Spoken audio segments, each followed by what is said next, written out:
தஞ்சை பூம்புகார் விற்பனை நிலையத்தில் ஆடி மாதத்தை முன்னிட்டு தஞ்சாவூர் ஓவியம் மற்றும் கலைத்தட்டு கண்காட்சி தொடங்கியுள்ளது. புவிசார் குறியீடு பெற்ற தஞ்சை கலைத்தட்டு மற்றும் உலக புகழ் பெற்ற தஞ்சாவூர் ஓவியங்கள் விற்பனைக்கு வைக்கப்பட்டுள்ள நிலையில் பொதுமக்கள் வாங்கி கைவினை கலைஞர்களின் வாழ்வாதாரத்தை அதிகரிக்க வேண்டும் என பூம்புகார் நிர்வாகம் வேண்டுகோள் விடுத்துள்ளது.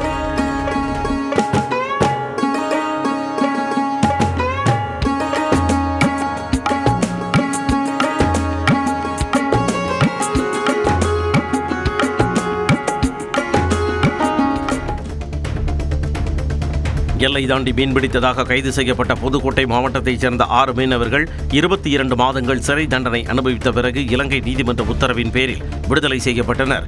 இந்திய தூதரகத்தின் நடவடிக்கையால் அவசரகால கடவுச்சீட்டுகள் வழங்கப்பட்டு கொழும்புவில் இருந்து விமானம் மூலம் அவர்கள் சென்னை விமான நிலையம் வந்தடைந்தனர். மீன்வளத்துறை அதிகாரிகள் அவரை வரவேற்று அரசு வாகனத்தில் சொந்த ஊருக்கு அனுப்பி வைத்தனர். நீலகிரி மாவட்டம் குன்னூர் அருகே பர்லியார் ஆர்டலி வனப்பகுதியில் தண்ணீர் தொட்டிக்குள் மலைப்பாம்பு ஓய்வெடுத்த காட்சி சமூக வலைதளங்களில் வைரல் ஆகி வருகிறது.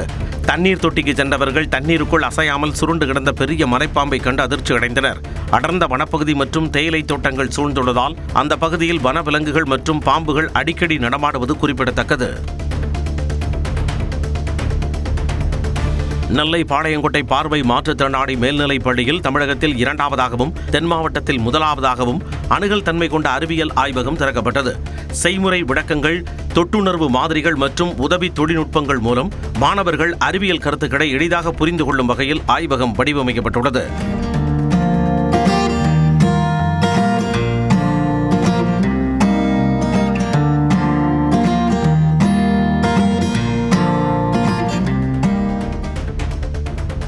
திருப்பத்தூர் மாவட்டம் சென்னை பெங்களூர் தேசிய நெடுஞ்சாலையில் லாரியின் பின்புறம் கார் மோதிய விபத்தில் பெண் உயிரிழந்தார். தனியார் மருத்துவமனையில் சிகிச்சை முடிந்து காரில் வீடு திரும்பிக் கொண்டிருந்த விஜயகுமாரி உயிரிழந்த நிலையில் 2 குழந்தைகள் உட்பட 4 பேர் காயமடைந்தனர்.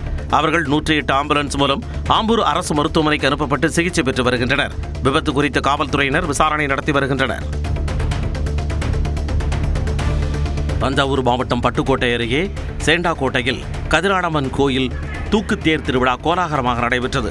இதில் சேண்டாக்கோட்டை, மாடியக்காடு, காசாங்காடு, அக்கரைவயல் ஆகிய 4 கிராமங்களைச் சேர்ந்த மக்கள் 5 டன் எடை கொண்ட தேரை சுமார் 3 கிலோமீட்டர் தூரம் வயல்வெளிகளில் சுமந்து ஊர்வலமாக சென்று வழிபட்டனர். இந்த விழாவில் பல்வேறு மாவட்டங்களில் இருந்தும் ஆயிரக்கணக்கான பக்தர்கள் கலந்து கொண்டனர்.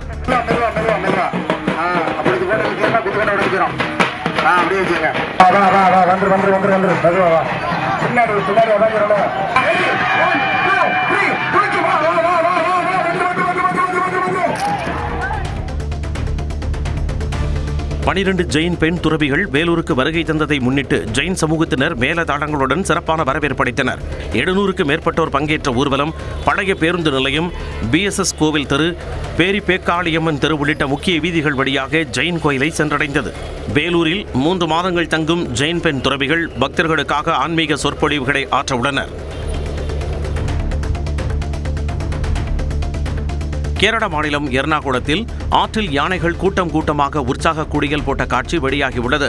கோதமங்கலம் வனப்பகுதியை ஒட்டியுள்ள குட்டம்புழா ஆற்றில் குட்டிகளுடன் ஏராளமான யானைகள் இறங்கி குடித்தன. இதனை கண்ட அப்பகுதி மக்கள் வியப்படைந்தனர்.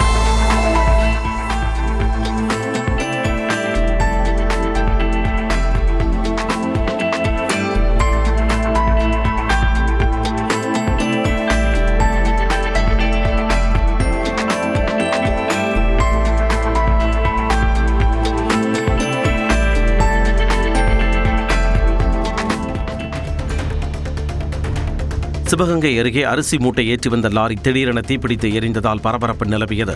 காரைக்குடியை அடுத்த மாநகரியில் உள்ள நுகர்பொருள் வாணிபக் கழக கிடங்கில் இருந்து 30 டன் அரிசியை ஏற்றிக் கொண்டு வந்த லாரி சிவகங்கையில் உள்ள கிடங்கிற்கு சென்றது. அங்கு அரிசி மூட்டைகளை இறக்க முயன்ற பொழுது எதிர்பாராத விதமாக லாரியின் முன்பகுதியில் தீ விபத்து ஏற்பட்டது. தீ மளமளவென பற்றிய நிலையில் 2 டன் அரிசி தீயில் கருகியது. தகவல் அறிந்து சென்ற தீயணைப்பு வீரர்கள் விரைந்து சென்று தீயை அணைத்தனர்.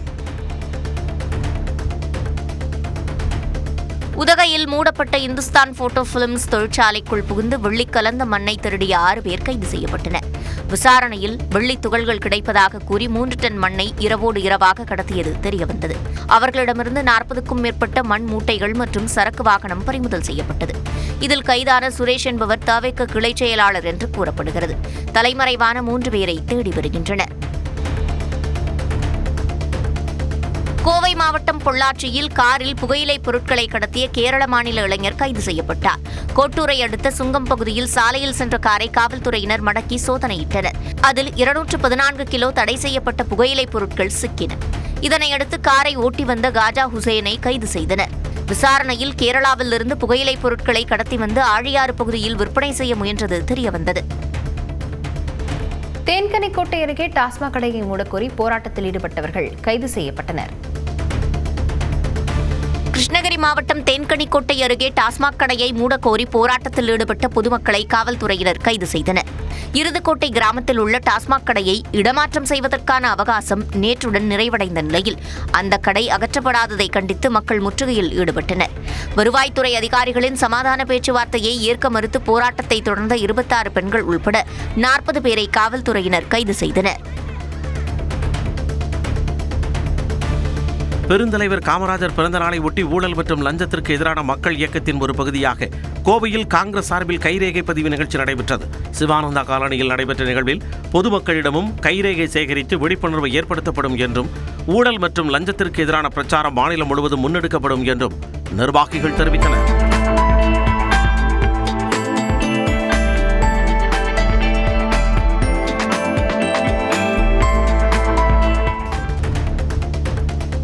நாமக்கல் மாவட்டம் பள்ளிப்பாளையம் அரசு டாஸ்மாக் பாரில் அரசியல் பேச்சால் ஏற்பட்ட வாக்குவாதம் கத்திகூத்தாக மாறியதில் ஒருவர் படுகாயமடைந்தார். சதீஷ் என்பவர் மருத்துவமனையில் அனுமதிக்கப்பட்ட நிலையில் சம்பவம் தொடர்பாக மணிராஜ் என்பவரை காவல்துறையினர் கைது செய்தனர்.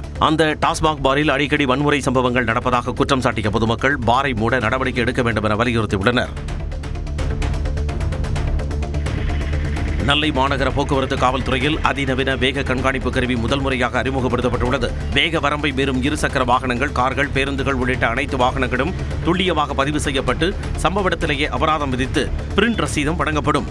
சாலை விபத்துக்களை குறைத்து போக்குவரத்து ஒழுங்கை மேம்படுத்தும் நோக்கில் முக்கிய சாலைகள் மற்றும் அதிக போக்குவரத்து உள்ள பகுதிகளில் இந்த கருவி பயன்படுத்தப்பட உள்ளது. கள்ளக்குறிச்சி மாவட்டம் உளுந்தூர்பேட்டையில் ஒருங்கிணைந்த பள்ளி கல்வி திட்டத்தின் சார்பில் 80க்கும் மேற்பட்ட மாற்றுத்திறனாளி குழந்தைகளுக்கு உபகரணங்கள் வழங்கப்பட்டன. 4 லட்சம் ரூபாய் மதிப்பிலான வீல் சேர், காதொலி கருவி, பார்வை லென்ஸ் உள்ளிட்டவை இதில் அடங்கும். இந்த உதவியால் குழந்தைகளின் கல்வி மற்றும் அன்றாட செயல்பாடுகள் எளிதாகும் என அதிகாரிகள் தெரிவித்தனர். காடரின மக்களின் வாழ்க்கை குறித்து எடுக்கப்பட்ட அருள்வான் திரைப்படம் பொள்ளாச்சியில் மலைவாழ் மக்களுக்காக திரையிடப்பட்டது. வனப்பகுதியில் மலைவாழ் மக்கள் படும் வேதனைகள் நிறைந்த காட்சிகளைக் கண்டு அனைவரும் கண்ணீர் விட்டு தேம்பி தேம்பி அழுதனர். தனக்கு தெரிஞ்சதை மற்றவங்களுக்கு சொல்லிக் கொடுக்கிறவங்க எல்லாருமே ஆசிரியர்கள் தான். அந்த வகையில ஐயா எனக்கு கல்வியை மட்டும் கற்றுக் கொடுக்கல, நிறைய நம்பிக்கையும் கொடுத்துருக்காரு. பெண்கள் படிப்பு இல்லாமல் வேதனைப்பட்டதை எல்லாருமே கண்கலங்கிட்டாங்க.